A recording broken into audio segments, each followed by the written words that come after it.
When considering regional development, it is important to distinguish between two theories, regionalism and regionalization.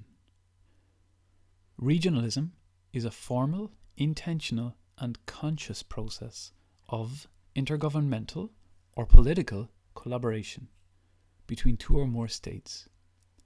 Here, states deliberately decide to cooperate in particular issues or areas, for example, security or trade.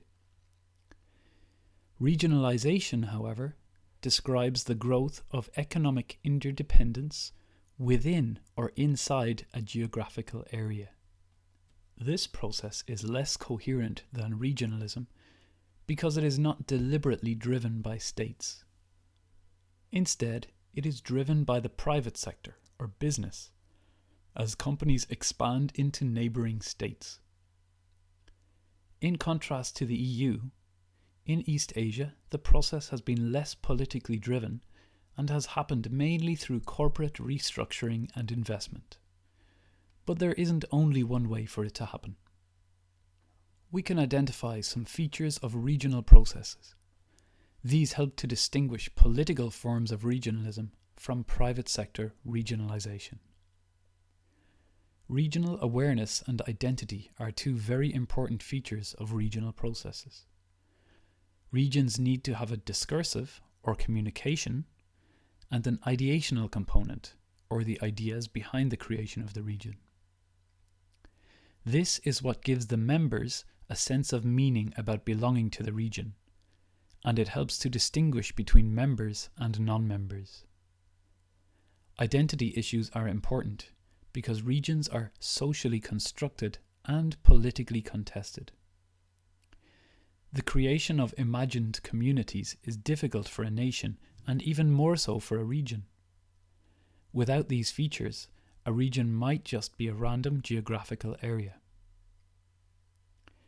A regional identity or common outlook on key issues is important in determining the region's cohesion, or its ability to be a successful project. There are two aspects of this. The first is that the region plays a role in defining relations between its members and the rest of the world. In this case, a regional organization might act for all its members when dealing with other regions or other countries. The second aspect is that the region forms the basis for policy coordination within the region itself.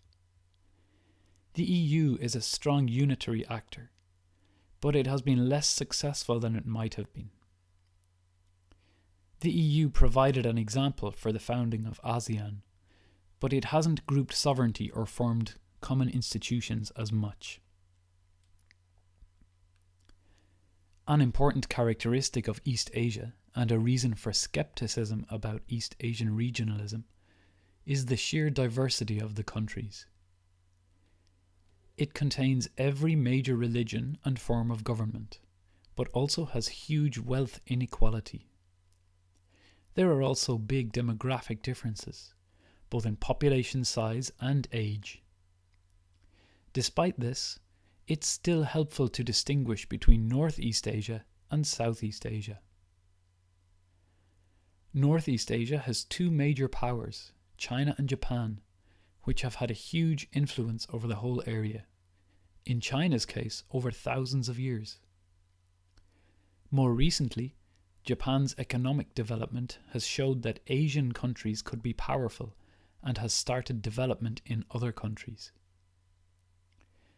In Southeast Asia, industrialization started later because of European colonization.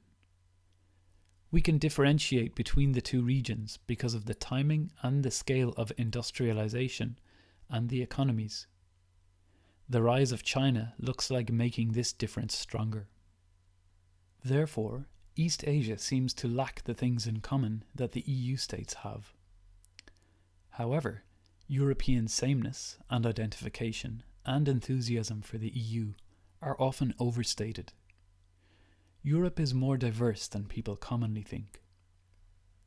But does East Asia's history provide similar preconditions to the EU for regional political cooperation? For example, Japan's economic and military impact common cultural traits, the Cold War, the distinctive nature of East Asia's business and political relations. So there is some potential for regional cooperation and identification. Even though it has some shortcomings, ASEAN is the most enduring institution in the region. It has changed the nature of interstate relations in Southeast Asia.